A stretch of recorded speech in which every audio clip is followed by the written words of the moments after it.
Hi guys, and welcome back to another Q&A.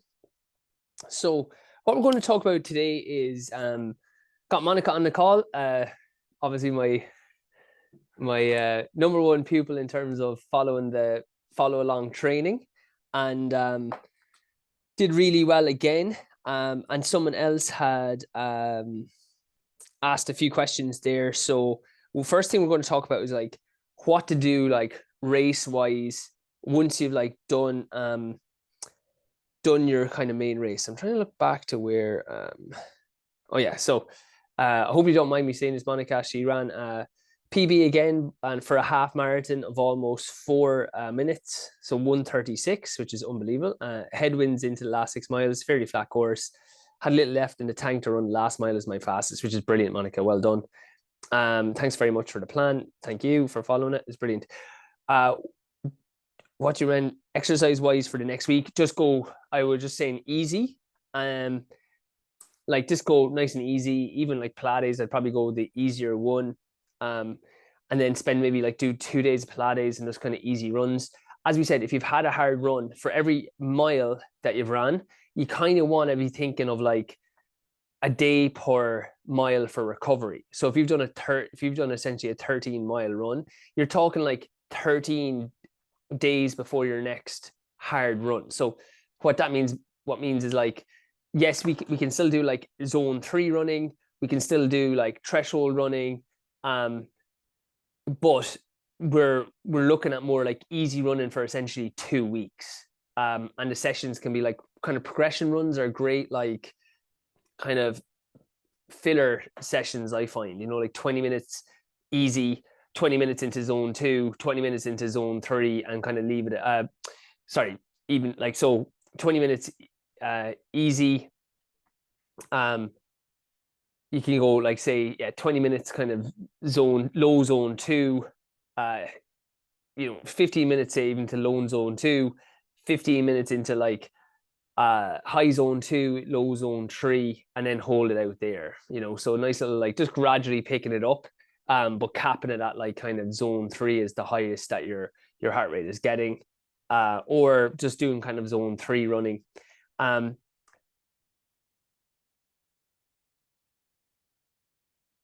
Okay, so I'm just going to go over. So with that in mind, then I thought actually, Monica, you were asking like, what's my next goal race? So someone else had asked then about a goal race after they've done it. So I was thinking about this.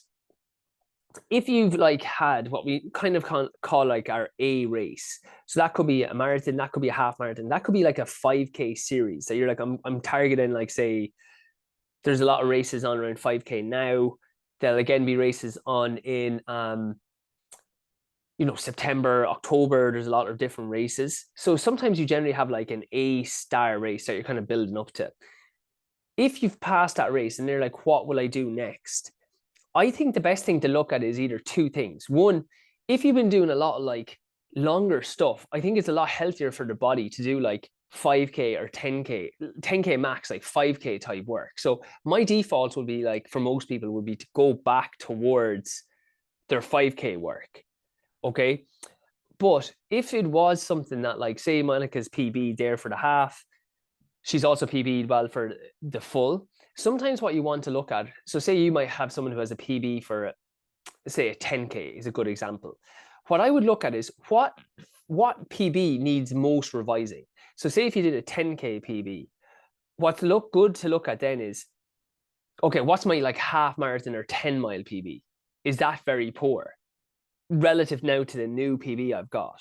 Or is my 5K not great? So I kind of target it sometimes to like, what do I think I want to revise next? Like, what PB am I not really happy with? And go after that. But otherwise, if, like, say for Monica now, let me just bring this up so I can try to see where these questions are. Oh, yeah. Okay, so and if anyone's on the call who had this as their question, let me know. So it might have been Monica who had it. The variety of training programs available and what next after Easter. Okay, what training programs to use if you don't have an immediate goal / event to aim for. As I said, if you don't have, so if you've run a PB, So say for Monica, I'd be in tendency, if it's longer, go shorter. And then I think keep your shorter stuff as your general run. Oh, wait, I was going to mute. Okay, so that would be my thing. So when the question was, what we doing after Easter, we'll just have other plans again. So we'll have, currently what we have is our half marathon plan. I just asked if anyone is getting ready for those. So there wasn't like a big push on the half marathon plans. Like Monica's done one, but we kind of have a 13-week block that we can send in. So if you're in any of our Pilates courses, you can get access to them. We have, it's like, is it 12 weeks, Monica? I can't remember. I think it's either 12. I think it was 12 this time. Yeah, I did 12 weeks. Yeah. 12 weeks, yeah. Yeah. How did you find it? Oh, it was good now. Yeah, I mean, I really enjoyed all the speed sessions. I kind of did most of them mostly by myself rather than with the club. And then there's a few in our club doing Boston. So I did join some of the girls for their longer runs. So my long Yeah, ones were brilliant. quite a decent length at the weekend. Yeah, but no, I found the plan really good. Like my aim was to get below 140 because, like you were saying about which PBs needed revised, that was one from like 2022. So yeah, I was delighted with that one. But like I would probably target the 10K next, possibly. I did get a PB last year, but I died in the process. Like it wasn't a good race. You know, it was awful. Yeah. So I'd like to do it feeling stronger. You know.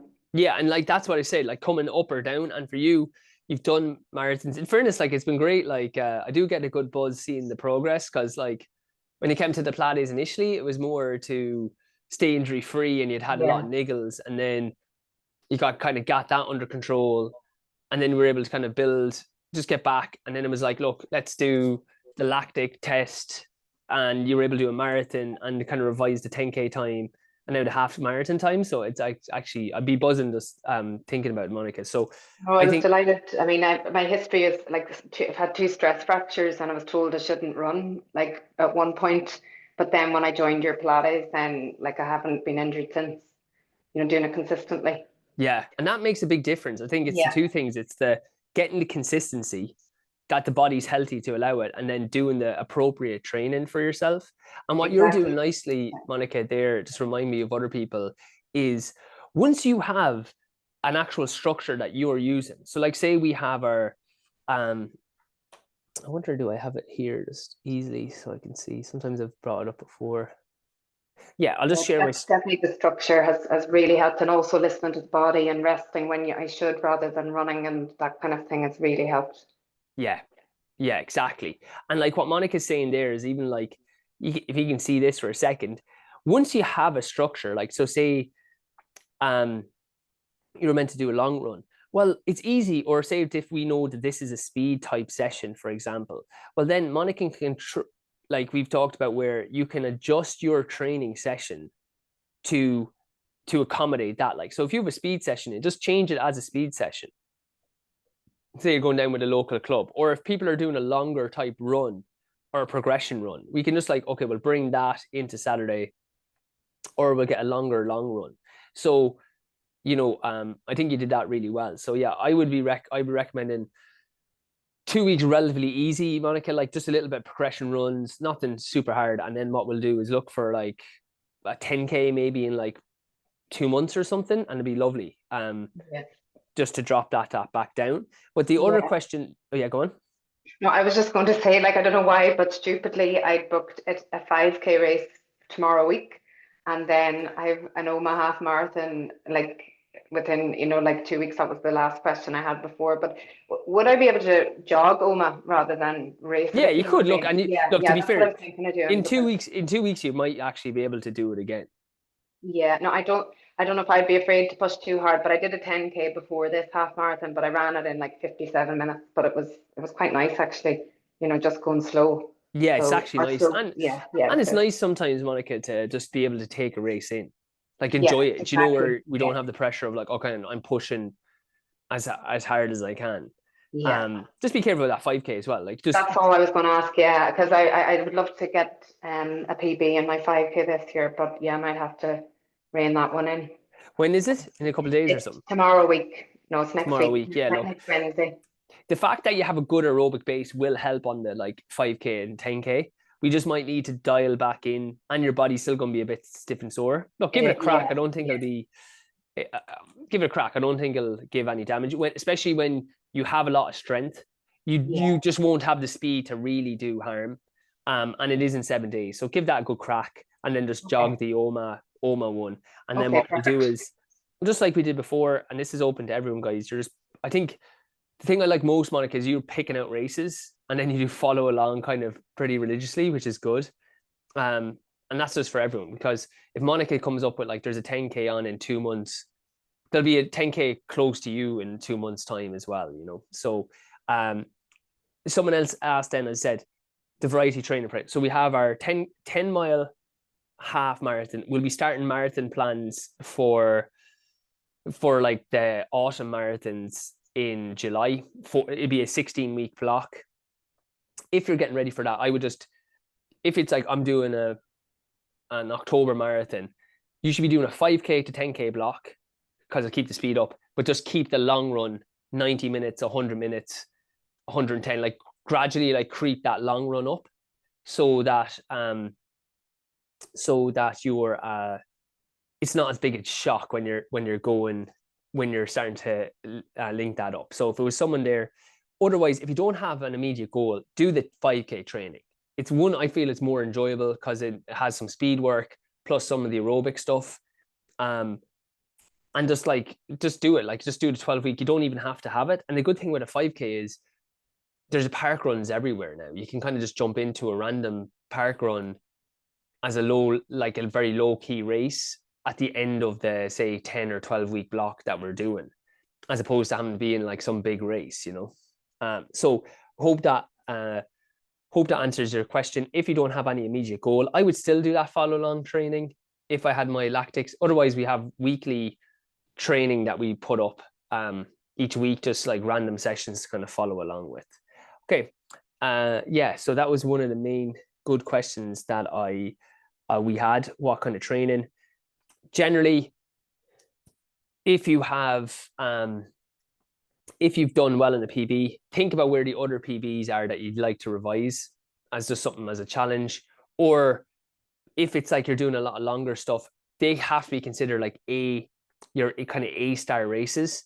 And then the other stuff should accommodate that. You know, you can't really just jump from marathon directly into another marathon. I think you need marathon or half marathon or big race, a downtime, and then build. Because the way things would go normally are peak, transition phase is like a little bit of rest. So every year should have the same idea. It should be you start with what we call a fundamental block. So that has two elements. It has general preparation, which in running would be getting your Pilates going again, getting your like restoring and having better, like getting yourself strong. And in the training, it'll be like very more aerobic, building that block of base, running again, just getting time on your feet, not worrying about sessions that much. Then it goes into what we call specific prep, which will be more of our aerobic type sessions, more just dialing in our general. We might have like just general speed, general aerobic work, like our zone 3, zone 4, with like more like hills and stuff like that. We're not like dialing in towards any event. And then, so like that person, if you're just doing the phase from like week 10 to week 6, and maybe you're just repeating week 10 to week 6 again. And then we go into what we call like our specific prep, which will be our pre-competition, which will be like 8 weeks or 6 weeks of starting dialing in more specific work relative to the actual event we're going to get ready for. If they're your half marathon or marathons, we're really getting used to like running longer, and then being fatigued, plus then our aerobic and a little bit of 5K, 10K, just to keep a little bit of speed in the legs. If it's 5K, 10K, it's our aerobic plus 5K, 10K work. So that it doesn't feel like super fast when we're running that we get dial in that period. Then we have our competition block. If that's 5Ks or 10Ks, that might be 2 or 3 races within a 2-month period. Again, you could have a 5K, 3 weeks easy. That's what we're doing currently after Easter block here. So a lot of people we did one race to kind of open up the cobwebs on Paddy's Day. There's another 4-week block now where then within 3 weeks or within 4 weeks, they're going to do another 5K, or they might have another 10K to try hit a time. I'll do another type of block like that, or someone might then drop back in. So once that block is finished, they've done their few races, that's when we want a transition period then, which would be, maybe 10 days off, like 2 weeks off, whatever it is. And then we build back into what we call, so transition phase is 2 phases. It's rest, and then it's what we call transition. And that's where you might be doing some general fitness.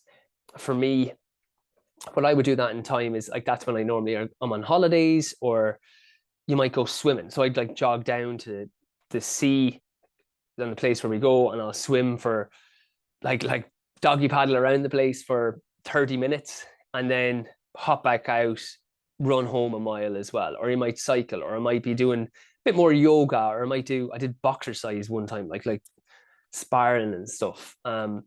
So it's that kind of 2 weeks of more like transitional kind of training, resting up the body, but trying to like make sure we're not putting on weight. And then we're back into general prep again. So that's the kind of cycle of the year that you should be having, where I find that a lot of times with non-elite people, that a big mistake they make is there's no like ramp, and there's no plan to follow. And I find that a lot of people want to do marathons. Why they love the marathon itself is a good buzz to do for them. But the main thing, a big thing is they have a plan to follow. They have that like 16-week block that allows them to be very focused, dial in to accumulation event. And I find when people are doing 5Ks, they don't do that same thing. They don't keep like, here's my goal, I'm going to build up for the next like 10 to 12 weeks, hit these like 3 or 4 races to try hit my PB, then take my downtime again, then build back in. So when they're not doing that, it can be very samey. It's like I'm doing my same park run every Saturday, or like, oh, this race is on here, and then I'll do it, and then don't know what I'm training for, and it's all a bit of a hodgepodge, as opposed to having this lovely gradual building phase, build a base, move that base to be a bit more specific to this actual race, sharpen up for the race, hit my either one race if it's a marathon, or half marathon might be have 1 or 2 races, hit that competition phase, training specifically for them, then have a transition phase down and build again. And this just allows a nice little like ebb and flow that allows you to kind of build on top of what you're doing all the time. Okay, had a question about then the Alpha Flies, or other carbon fiber shoes. Okay, the main thing they say about all shoes are that you should just do ones that are feeling comfortable. Now, the only thing is the Alpha Flies are about the only one that the tests show. So what they look at when they're looking at runners or shoes is running economy. When you're on a treadmill, they make you run at a certain speed, and they check on your VO2 max, like how much oxygen you're using at that speed. Generally, what they found is when you feel comfortable in a shoe that you like, and they check, there's a good correlation. They link quite well. So it doesn't mean the cost of the shoe or whatever. If you put on a good shoe, you'll have a good feeling. I just got these new ones. They're the Adidas. I actually thought they were the Adidas Pro, but they're I'll just pick them up for 2 seconds.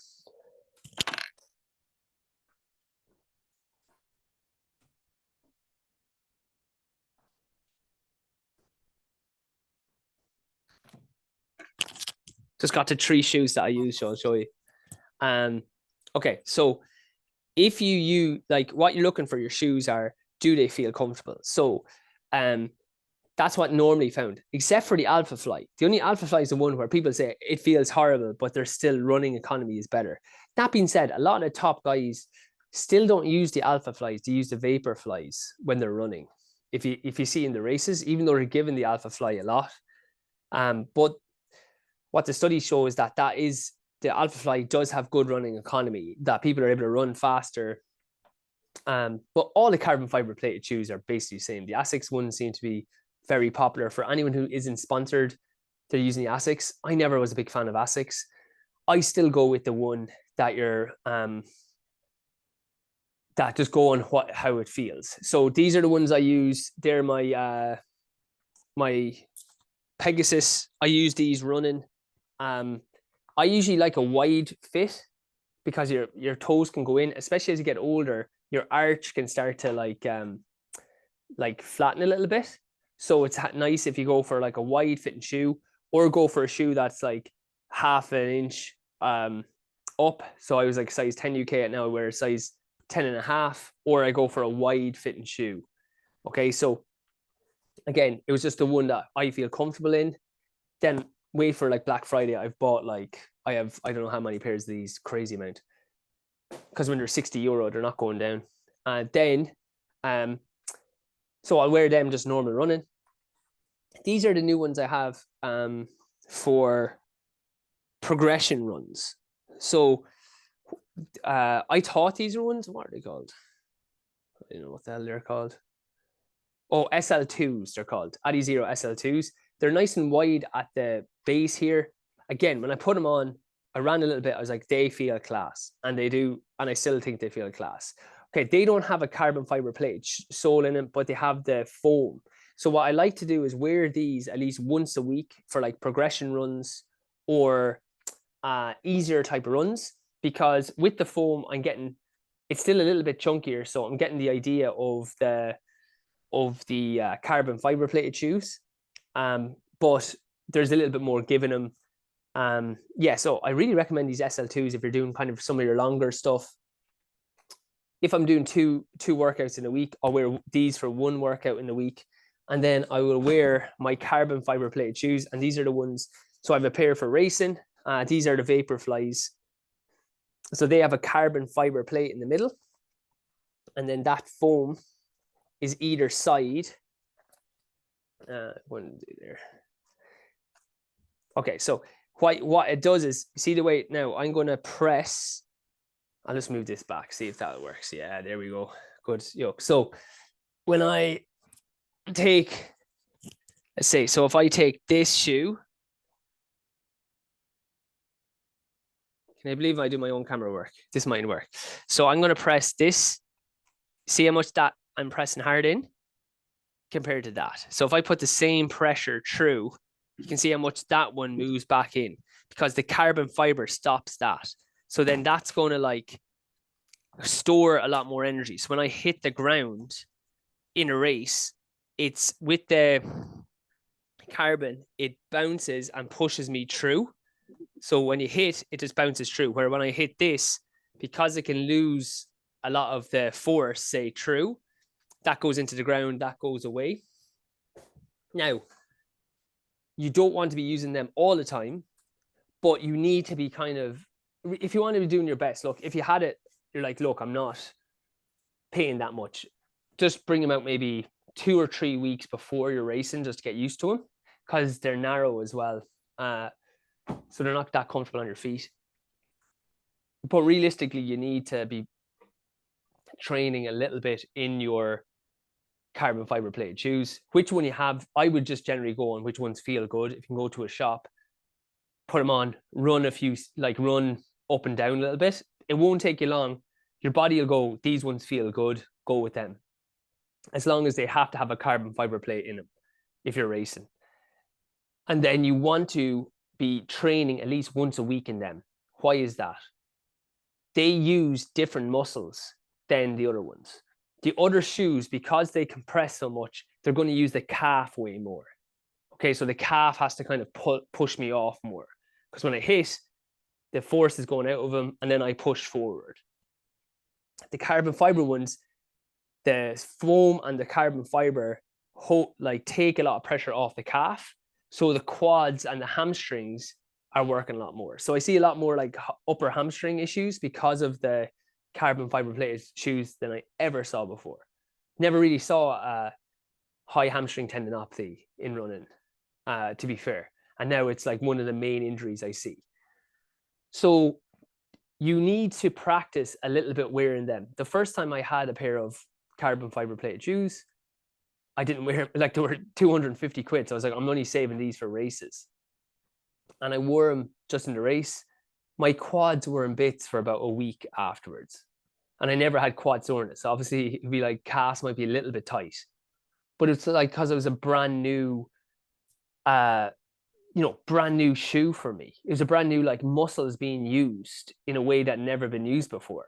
So after that race, I was like, okay, I need to be practicing and training these, because if my muscles are this sore, it meant that my muscles were kind of unused to this type of running. So I probably could have gone faster in the race. So after that, I'd spend at least one training session in the week using them. But I'd also spend the other days without the carbon fiber plated shoes, because I want to make sure that my calves are taking a good bit of load. I'd make sure I'm not overloading my quads and my hamstrings. So that was a very long-winded answer. But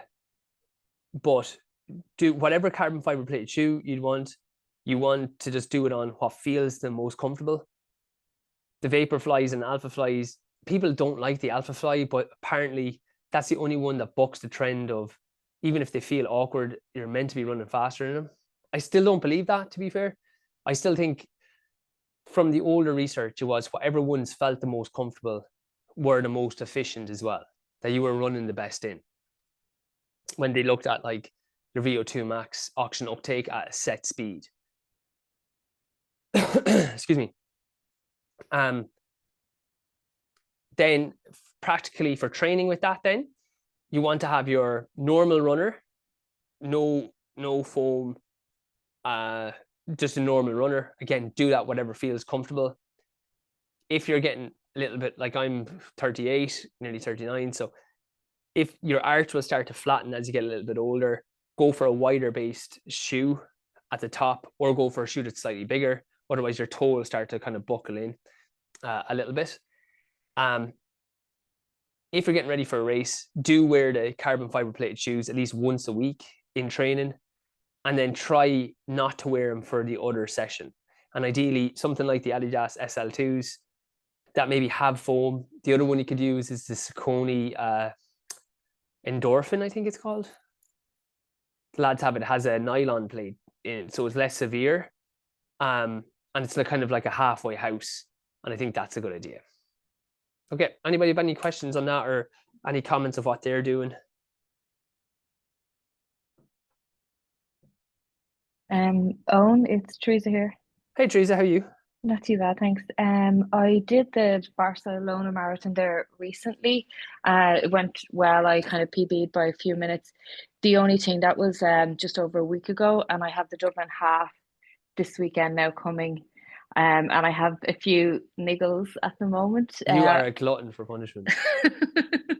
Fair play on the PB though. Again, that's unbelievable. Yeah, no, like I know it's a flatter course in Dublin, but and I was doing well up until about 34K, and then my back started getting sore. So I think if that hadn't happened, I would have been even faster. I'm planning on just like jogging the half. It's just more for the experience than anything else, that kind of way. I'm not. Yeah, I think that's a good idea. Yeah, but it's just when I go for my runs, my foot isn't sore when I'm running, but it is sore afterwards, and I've just been icing my right foot after the runs. Can you get your massage ball and just really roll the bottom of it out? Yeah, I can do that again. Like I've been trying to do lots of like Pilates and yoga since the marathon, and I've gotten a massage, and I've gotten an osteopath appointment, and I've got another one booked this week as well, just to make sure everything is as loose as possible. Yeah. And then I think just go easy on the thing. Like I think if you've done a lot, like you did 2 marathons back to back, essentially. You went from like a 16-week block, Dublin. Yeah. And then you went from like December into another 16-week block. Like I've done 4 marathons in less than 2 years, and I'm not really a runner. Yeah. So I know it's a bit silly. No, like, and look, I think what I was saying there about like, it'd be nice now for a transition time. So like, just like, 2 weeks of easier stuff like that, yoga, Pilates, with relation to the foot. Yeah. Just roll in the foot as much as you can. Sometimes doing this thing of like negative to positive. So like take as much pressure off the other. I might do a video on this. I might be in the planter. I'll do a video if I don't. You have the knee behind the toe. So the knee is behind the foot and then coming out in front. So you're taking as much pressure off that foot. I was doing the plantar fascia that rehab yesterday. Actually, I think I know the move you're talking about. Yeah. And it's like, just make sure there's not much pressure through your foot, because what you're trying to do is nearly deform the foot. You're just trying to like, and even just moving the foot around a bit can be a good idea. But yeah, I think in general, I would just do, I would just do the half, just take it in, and I'd be looking at like the next 2 days. Like I'd probably maybe take a week if you have it, taking a week off running, and then once, say if you wanted to run till the half, but take a week off running after that, then do a week of maybe swimming, cycling, your Pilates, yoga, and then just get back into like a little bit of easy running for like 3 weeks, where you're not doing like sessions. You're just going out for, between like your 30 and 60-minute runs, and then start looking at, okay, what's my next goal now again? Yeah, I think I've booked a 10K for July. So I kind of like, and that's kind of all I have planned. And I'm hoping just to do some more cross training and stuff like that in the meantime. Yeah, well then I'd nearly start. So like, when is this half marathon? I think it's Sunday. This Sunday, yeah. Oh, I'd nearly start into my like,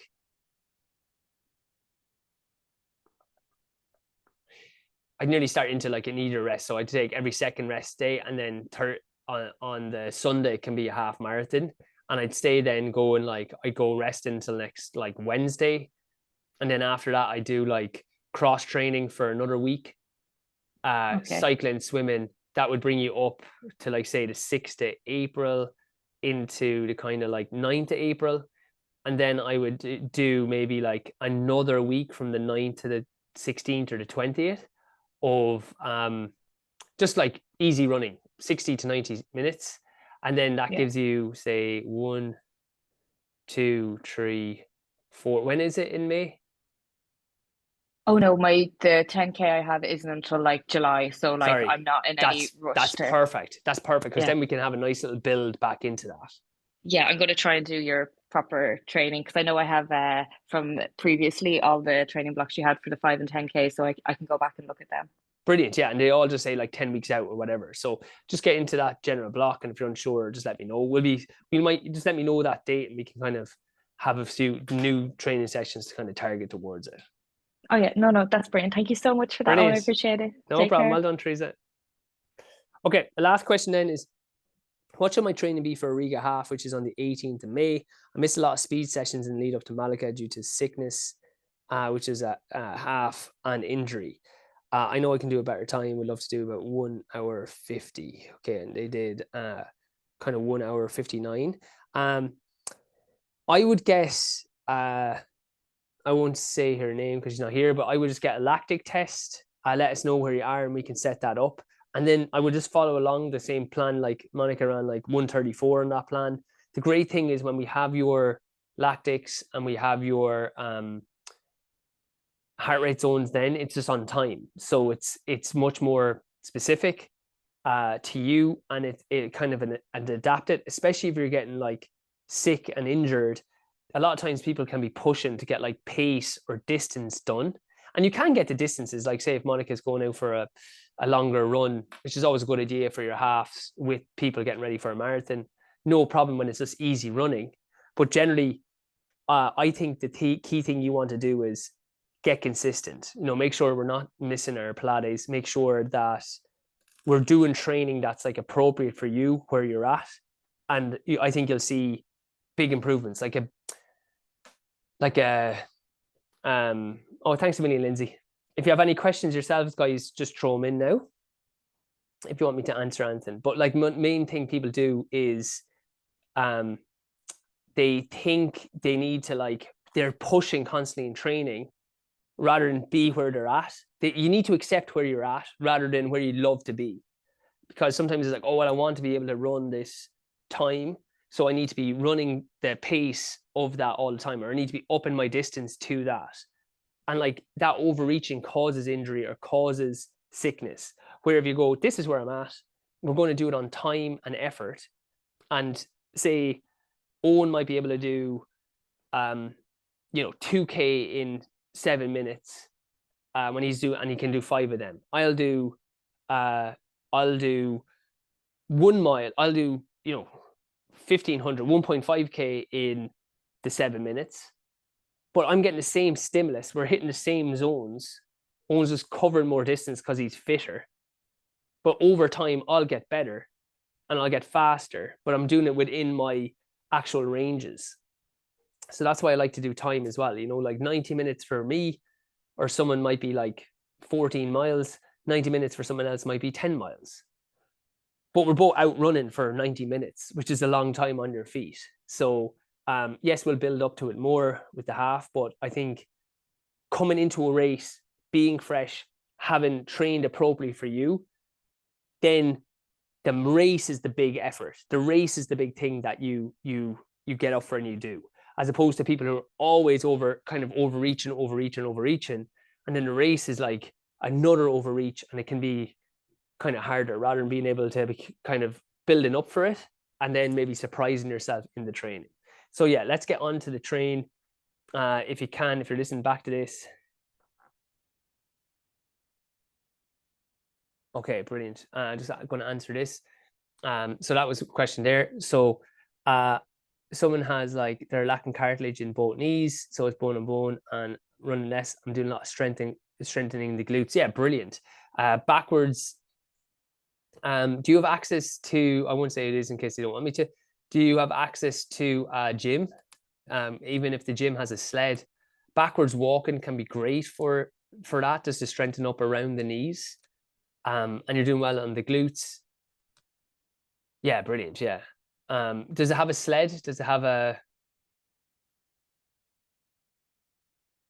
Yeah, maybe just add a little bit of backwards running. And then, as I said, yeah, so just like pulling the sled backwards, trying to build up to maybe like 400 meters of that, or even like 6 minutes. So maybe like up and down for like a minute or 2 minutes, and then doing that up to 4 times.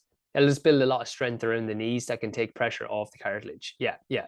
And what's great with that is because the knee is behind the foot, it puts less pressure on the knee. Going forward or squats or lunges, it strengthens the quad, yes, but it puts a lot of pressure through the knee. So like pulling backwards on it can really help. And then we have knee rehabs. Obviously, look, it's not going to fix bone on bone. It can't bring on cartilage. But if you go into our app, you'll see there's knee injury rehab videos. You can look at those, just giving you a few general ideas. And then just doing the Pilates. As you said, look, there's loads of ways apart from running to get strong and stay fit. And then just even from the messages, I feel like there's really positive attitude there about it. So well done. Sean Carroll, I've done 2 10Ks recently and have been going great up to 7K mark, but I've hit a wall after that. Any advice for overcoming this? I would say you're probably going off a little bit too fast, Sean. If I had to guess. There's a couple of things that could be going on, right? What type of training are you doing? What's your general, like, what are your workouts looking like? Usually Tuesday is interval, so it could be like mile reps, 800 meters, 400 meters, stuff like that. Friday is usually a tempo. And what would that pace? What would the pace of those be like, relative to your? Generally, I would do a lot of them. I do the longer reps at 5K pace and the shorter reps at 3K pace. So yeah, like the 200s and 400s would be 3K pace. Yeah. And then like the 800s and the mile would be more than likely around the 5K pace. And then Friday, I'd normally do a tempo, which would look anywhere between 4 to 6 miles. 4 to 6 miles. That's not bad, actually. So what kind of time and tempo? And are you just judging tempo off what? Tempo, yeah, more so feel like it's generally about 15 seconds below my race pace. So like to give you an example, I hit the 5K mark at, I think it was 1950 on Sunday, the Dunboyne 10K. Yeah. Whereas in training for tempo, let's say I'd be probably doing that in around 21:30. Yeah. Do you know what? Okay. So when I saw this question, right, two things come into my head. There's usually two reasons why someone is like say 10Ks aren't going well, or kind of 5Ks as well. Is the first can be we're not doing enough of the kind of track work. We're not doing specific work. So when you're going out, running at that pace feels like, holy crap, like I'm feeling like I'm sprinting, and you can only hold that for so long. So when that's the case, that scenario, I'll be telling the person, look, you need to do more track work. You need to kind of do more like 10K specific work, like just get used to running 10Ks. So like I would do, the sessions are going to be the same. So it's funny, the session will be the same I'd offer as the second advice, which I think you're in. The other reason someone might be blowing up in the 10K is two things. One, we could be going out too fast and then it's naturally blowing up. But the other thing is, I think in the training, you're training too hard relative to the distance. So what I mean by that is that's why I was asking you what kind of pace they're at. You're actually, like, I would say you're going out too fast, because the track work you're doing, when you're doing your longer reps at 5K pace and your shorter reps at like 3K pace, that is fast. So you're actually not practicing 10K pace a lot. You'd probably do a decent 5K, I imagine, because you haven't practiced 10K pace. This is the myth where, like, there's a few different things when we're looking at speed. Like, speed is, okay, can you run fast? Yes. But then rhythm is, can you be comfortable at the pace that you're going to be targeting? Okay, and I think that's different in speed. And my coach, in fairness, he's great at adapting, but I was trying to tell him that for a while, because I was coming from like a shorter background, and I'd be like, we'd be doing a lot longer aerobic work, and I was like, yeah, like this is good, but I feel like I'm sprinting because I hadn't done any of the track work. And then he got me to these, okay, we'll start doing like kind of 200s or 400s, like faster. But I was saying to him, like, me doing a 200, I can do it like, 30 seconds, 29 seconds, but that's not helping me when I'm running like 72s, which is like 36s, because I need to be just comfortable at that. So some of this, like the sessions I would recommend to both, if you're not doing track work or if you're doing it, what you are, is maybe doing like 2 miles at like 80 at zone 3 work, so marathon pace, so even slower than you're doing.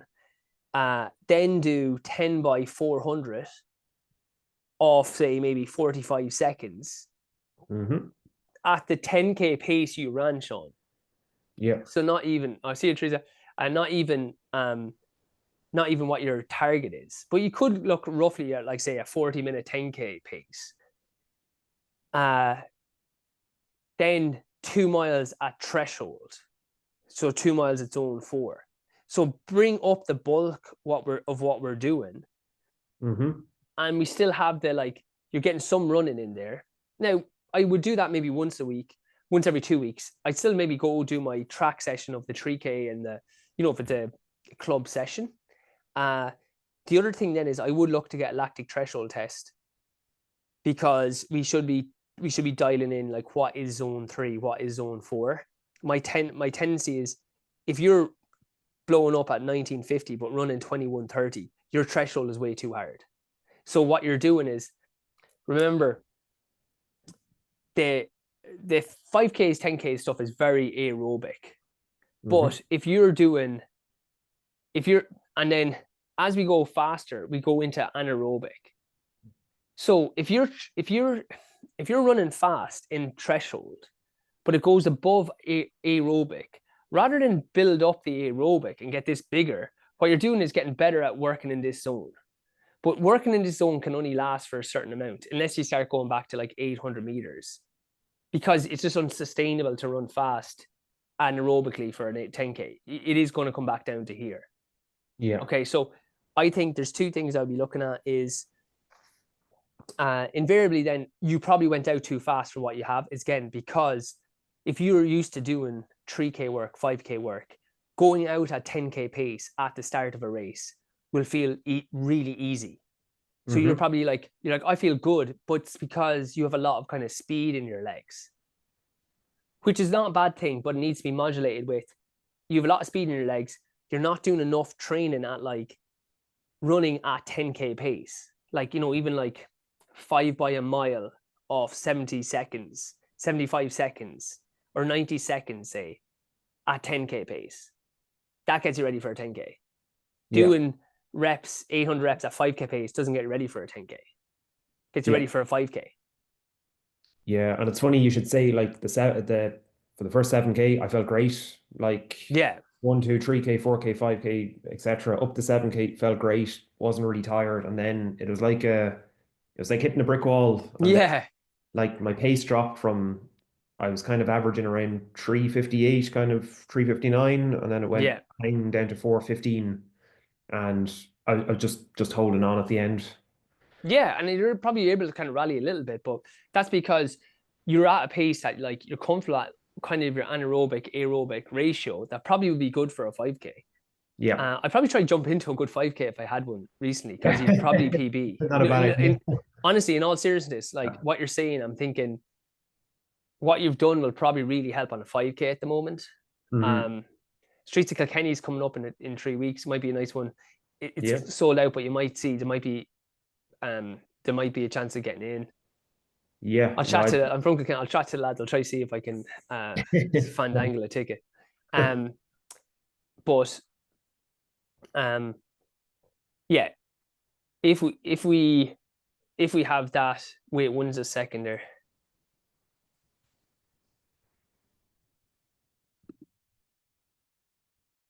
Sorry. Okay. Yeah, I think if you had the other two, because Mark English had that before. Remember, he was doing the mile race. And he said he went through 800 meters because it's 2 minutes to him, which is so much slower. He was like, this is the easy, I'm going to absolutely smash sub 4 minute mile. And by 1,000 meters, 200 meters less, he was dropped out. Yeah, He's like, I could not believe like that. Once it hits, it's unbelievable. And like, because he's not used to doing those longer reps at that pace. So that's all I'd say. I'd say you need to change, like 2 miles of like thresholdy type stuff, 2 miles of kind of 10K work, or 3 miles of 10K work, and then like somewhere up to 6 miles to kind of 10K of maybe 3 miles of like thresholdy stuff, 3 miles of 10K pace stuff with shorter recoveries. And then let's look at just email us as well. We can try sort out a lactic threshold test. And I think then we'll dial that in, because it's all screaming that you're actually running too hard. So it's going to feel super easy at the start, but then you're just going to hit it because you haven't worked that specific zone enough.